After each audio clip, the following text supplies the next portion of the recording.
ఇప్పుడు for example అంటే నేను జస్ట్ ఎగ్జాంపుల్ చెప్తాను. ఇప్పుడు Prabhas cinema 40 crores opening day వచ్చింది, బాహుబలి 2. సాహోకి నేను హిందీ మాట్లాడతాను, ఏదో 22, 23 అంత వచ్చింది. ఇది 4 or 5 వచ్చింది రాధేశ్యామ్, యూనో. సో ఇప్పుడు all of them are made on the same budget. అది బాహుబలి 2కి 20-30% అంతే చేశారు అన్ని కాస్ట్లన్నీ, అవి మారలేదు. ఎందుకు? With the hope that they will reach there. ఈ మ్యాసివ్గా పడిపోయి ఇట్ విల్ ఇంకర్ లాసెస్. ఆ లాసెస్ ఎవరికి వస్తున్నాయి? 2 or 3 వస్తాయి, handful of people let's say.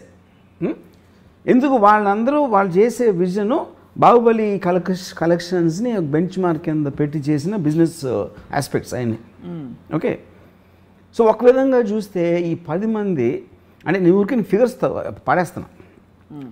300 crores Baahubali అని అయింది అంటే 300 crores 2000 crores ఏమో బాహుబలికి వచ్చింది సపోజ్. వీళ్ళేంటి 500-400 కోట్లు పెట్టి 400 అంటే 10 మంది తీసారనుకోండి, 4000 కోట్లు. 4000 కోట్లు 3000 కోట్లు పోయినాయి. అప్పుడు రాజమౌళి వలన ఇంత నష్టం వచ్చింది ఇండస్ట్రీకి అంటే చాలామంది నాకు కొంతమంది ప్రొడ్యూసర్స్ ఈ రాజమౌళి నాశనం చేసాడు నా కొడుకు అని బూతులు తిట్టడం. ఎందుకు? వాళ్ళకి అక్కసు. ఇప్పుడు వాడి సినిమా ఆడింది కాబట్టి ఇప్పుడు ఈ ప్రతి డైరెక్టర్ నాకు అది కావాలి, విఎఫ్ఎక్స్ కావాలి, ఈ సబ్జెక్ట్ తీస్తా ఆ సబ్జెక్ట్ తీస్తా అని దొబ్బుతున్నాడు. హీరోలేమో ప్రభాస్ అంత అయినప్పుడు మేమేం తప్పకూడదు అని వాళ్ళు అనుకుంటున్నారు. వీళ్ళిద్దరు కోరికలు తీర్చడానికి ప్రొడ్యూసర్గా మేము చచ్చిపోతున్నాం అన్నారు. అయినా కూడా ఎందుకు తీశారు? వాళ్ళకి ఆశ ఉంది కదా. ఫైనల్గా నేను 500 కోట్లు పెడితే 2000 కోట్లు రావడానికి ఛాన్స్ ఉందని ఆశ ప్రొడ్యూసర్కి మాత్రం ఎందుకు ఉండదు? అది ఓకే, 2000 కాదు, 1000 కాదు, 500 అంటే మీకేంటి ఒక మార్జిన్ అంత పెద్దగా ఉందని ఫీలింగ్ ఉంది, యూనో. ఇంకోటి, మీరు రూమ్లో ఉన్నప్పుడు మీ కథ మీకు బాహుబలి కథ కన్నా బాగుంటుంది, RRR కన్నా బాగుంటుంది. మీరు రూమ్లో ఉన్నప్పుడు చేయొచ్చు అనిపిస్తుంది. మనం ఆ విఎఫ్ఎక్స్ తీసుకొస్తే మనం ఈయన తీసుకొద్దాం, ఫాస్ట్ అండ్ ఫ్యూరియస్ చేసినోడిని, లేకపోతే నో టైమ్ టు డై చేసినోడిని, లేకపోతే అవెంజర్స్ చేసినోడిని. అది మార్చేటప్పటికి వాళ్ళు మొత్తం అంతా అయిపోతుంది అని ఫీలింగ్ వస్తుంది. ఇది కూడా actually it was not like a new thing. Sholay వచ్చినప్పుడు జరిగింది అది. అప్పుడు ఒక చాలా పెద్ద producer, forgot his name, burning train అని తీసాడు ఒక సినిమా. అవును, గుర్తుంది. బర్నింగ్ ట్రైను వాళ్ళు అప్పుడు ఆ మిక్సింగ్ అంతా లండన్లో చేసినప్పుడు ఆ ప్రొడ్యూసర్ మాటికి ఫోన్ చేసి ఆ టెక్నీషియన్స్ అందరూ షోలేలో పనిచేశారు, సౌండ్ వాళ్ళు. ఆ సౌండ్ కూడా చెప్పాడు నాకు ఎలా ఉంది సినిమా అంటే చాలా బాగుంది సార్. షోలేలాగా ఆడుతుందా, షోలే కానీ ఎక్కువ ఆడుతుందా చెప్పమన్నాడు అండి. అదేమో డిజాస్టర్, అది బర్నింగ్ ట్రైన్ ఫైనల్గా. సో ఇది ఎప్పుడు జరిగింది, not like the first time. But ఇప్పుడున్న నంబర్స్, స్కేలు, దాని sound in the social media, that is where the whole point is. అది ఓకే. సో ఇప్పుడేంటి, ఒకలాగా చూస్తే రాజమౌళి వలన ఇండస్ట్రీకి 10,000 కోట్లు నష్టం వచ్చింది అనుకుందాం ఒక నిమిషం. కానీ అక్కడ ఒక ఇది ఏంటంటే స్ట్రేంజ్ థింగ్, 10,000 కోట్ల నష్టం రాలేదు. 10,000 కోట్ల నష్టం 2-3 వచ్చింది, 2, 10, 100, 20. డబ్బులని ఇండస్ట్రీ ఎప్పుడు పావు, దట్ ఈస్ ఎ మిస్కన్సెప్షన్. ఎవరైనా ఒకటి జేబులో ఇంకోటి జేబులో కాదు. మీకు 400 కోట్లు ఖర్చు అయినది అంటే ఏంటి దాని అర్థం? మీరు ఆర్టిస్టులకి ఇచ్చారు, టెక్నీషియన్స్కి ఇచ్చారు, వెండర్స్కి ఇచ్చారు, వర్కర్స్కి ఇచ్చారు, జూనియర్ ఆర్టిస్టులకి ఇచ్చారు. ఈ అన్ని అందరి జేబుల్లోకి వెళ్ళినప్పుడు ఒకరి జేబులోంచి వీడికి ఖర్చు అయింది, వాళ్ళకి వచ్చినాయి. Okay, they created employment for them. వీళ్ళ జేబుల్లో ఎక్కువగా 400 కోట్లు ఎవడు ఖర్చు పెట్టగలదు? ఉన్నోడే ఖర్చు పెట్టగలుగుతాడు కదా. అవును, ఐదరు ఉన్నోడు ఖర్చు పెట్టగలుగుతాడు, లేకపోతే రేజ్ చేసే కెపాసిటీ ఉన్నోడు ఖర్చు పెట్టగలుగుతాడు. సో వాడి నుంచి అందరికీ వెళ్ళినాయి. అప్పుడేంటి, రాజమౌళి తనకి తను తెలియకుండానే ఒక ఎక్స్ట్రాడినరీ చారిటీ చేశాడు. ఇది రాజమౌళి జేబుల నుంచి వెళ్ళదు అది. కానీ రాజమౌళి మూలాన వీళ్ళు ఇన్స్పైర్ అయ్యి వాళ్ళు ఏదో చేద్దామని వాళ్ళ డబ్బులని వేరే వాళ్ళకి దానం ఇచ్చారు. ఈ తప్పు రాజమౌళి గారు అంటారు. తప్పు is not the point. By default is actually making people spend money for the sake of other people, not for themselves. అది ఇప్పుడు మీకు ఎప్పుడైనా కేపిటలిజం అనేది నడిచేది గ్రీడ్తో. నాకేం కావాలి, నేనే డబ్బున్న అవ్వాలి. డబ్బున్నోడు ఎప్పుడు ఏం చేస్తాడు, నా డబ్బు ఇన్వెస్ట్ చేసినప్పుడు నాకు ఇంకా డబ్బు రావాలి అని గ్రీడ్ ఉంటుంది. అవును. ఓకే, ఆ గ్రీడ్ తోటి ఒకే సినిమాతో 2,000 కోట్లు కొట్టేద్దాం, 500 కోట్లు ఖర్చు పెడితే 2,000 కోట్లు వచ్చేస్తుంది అనే గ్రీడ్ తోటి ఇన్వెస్ట్ చేశాడు. ఈ 500 400 కోట్లు పోయినాయి అనుకోండి సపోజ్.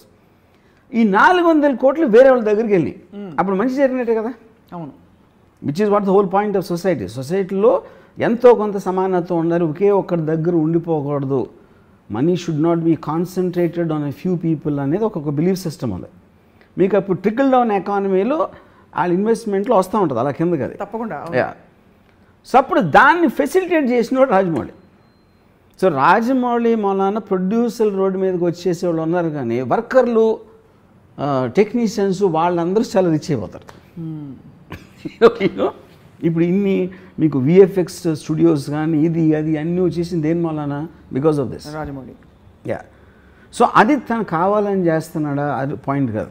ఇప్పుడు ఎప్పుడైనా మీరు ఈవెన్ ఒక ఎనీ పర్సన్ అతనికి ఉన్న యాటిట్యూడ్ అతను చేసిన దాని గురించి మీకు సైడ్ ఎఫెక్ట్స్ లాగా వస్తాయి, కానీ ఆ టార్గెట్ రాజమౌళికి ఉంటుందని నేను అంటలా. That is not the point.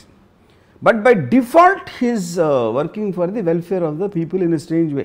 So ఒక ఆల్మోస్ట్ ఒక రాబిన్ హుడ్ లాగా. Yeah, you can say Robin Hood, like ఫినామిననే కదా, unintentional Robin Hood. Correct, Robin Hood ఉన్నోళ్ళ దగ్గర నుంచి. నాకు I like this Rajamouli Robin Hood అంటారు. కరెక్ట్, అంటే గొప్పోళ్ళ దగ్గర నుంచి డబ్బులు కొట్టేసి బేదోళ్ళకి పనిచేయటం. కానీ ఇక్కడ ఒకే డిఫరెన్స్ ఏంటంటే తను కొట్టేయకుండా వాళ్ళతో వాళ్ళే కొట్టేయించబడి వాళ్ళే వాళ్ళని దోచుకుని ఇచ్చేస్తున్నారు పేదలకి.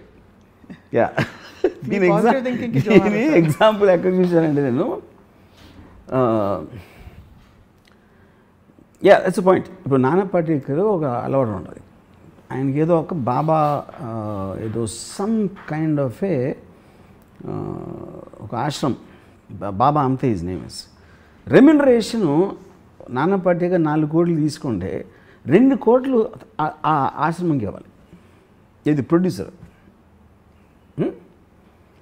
ఓకే, అప్పుడు ఏం చేస్తాడు నానా పాటేకరు? ఆ 2 కోట్లు ప్రొడ్యూసర్ ఇప్పిస్తాడు. నేను ఇస్తానని చెప్పట్లా, నాకు 2 కోట్లు చెక్కు, 2 కోట్లు ఏం దానికి ఇమ్మంటాడు. ఓకే, అప్పుడు నానా పాటేకర్ కావాలి. నానా పాటేకర్ 2 కోట్ల 4 కోట్ల పాయింట్ కాదు అది. ఈ 4 కోట్లు ఒప్పుకుంటే ఆడు ఎవరెవరికి ఇమ్మంటే అడిగేస్తాడు. అవును. నానా పాటేకర్ ఉద్దేశం ఏంటంటే వీళ్ళలో గిల్ట్ తెప్పించాలని. అతనే ఇప్పిస్తే దీన్ని నేర్చుకుని ఇంకో 10 మంది చేస్తారని. అప్పుడు ఏంటి ఇంకోటి ఏంటంటే Rajamouli one of the biggest, అంటే తనకున్న ఒక డేంజరస్ వెపన్ ఏంటంటే సైలెన్స్. అవును, అంతేగా. అప్పుడు తను చెప్పడు ఎప్పుడు ఏమి చేస్తే అసలు సినిమా హిట్ అవుతుంది, సినిమా హిట్ అవ్వటానికి రహస్యం ఏంటని చెప్పడు. అని ఫస్ట్ ఆఫ్ తను చెప్పాల్సిన అవసరం లేదు, అది వేరే విషయం. అప్పుడు ఏమవుతుందంటే తను చెప్పకపోయేసరికి వీళ్ళు ఊహించుకోవడానికి ఛాన్స్ ఉంటుంది. వీళ్ళు రకరకాలుగా ఊహించుకుంటారు. ఇప్పుడు ఫర్ ఎగ్జాంపుల్ నేను ఎప్పుడైనా రాజమౌళితో మాట్లాడినప్పుడు మెసేజ్ ఏదో నేను అడుగుతాను క్వశ్చన్, దానికి తను ఏదో చెప్తాడు.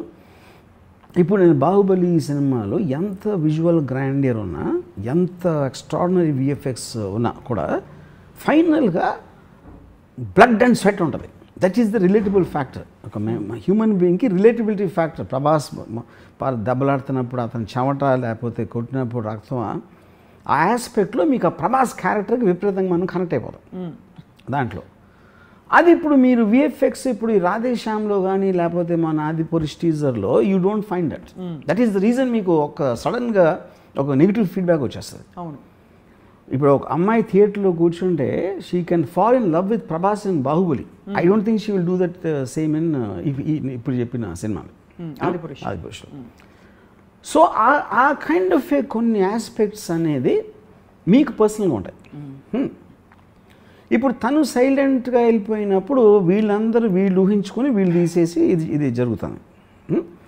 కానీ దీని వల్ల సినిమాలు తీయటం మానేస్తున్నారా, ఇంతంత నష్టాలు వస్తున్నాయని ఎవరు చేయట్లా. ఎందుకంటే ఆల్రెడీ తను బెంచ్ మార్క్ చూపించడం ఉంది. You can't erase that fact.